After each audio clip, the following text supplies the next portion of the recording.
বন্ধুসকল, আপোনালোকৰ ঘৰৰ অলাগতিয়াল বস্তুবিলাক আপোনালোকে কি কৰে? আৰু যিবিলাক বস্তু আপোনালোকে ইউজ কৰি বৰ লাগি গৈছে, সেইবিলাক বস্তুৰ পৰা কি ব্যৱহাৰত আহে?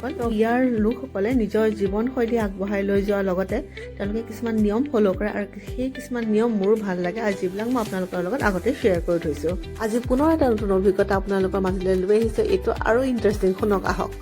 ইয়াৰ মানুহবিলাকে তেওঁলোকৰ ঘৰত অলাগতিয়াল বস্তুবিলাক পেলাই নিদি পেলাই বা অনিষ্ট নকৰি পেলাই তেওঁলোকে ধুনীয়াকৈ এটা বক্সত, কাপোৰেই হওক বা ফাৰ্নিচাৰে হওক বা যি বস্তুৱে হওক, ধুনীয়াকৈ থৈ দিয়ে আৰু ঘৰৰ সন্মুখত তেওঁলোকে লিখি থয় বক্সটোৰ ওপৰত যে এইটো গিফ্টৰ কাৰণে।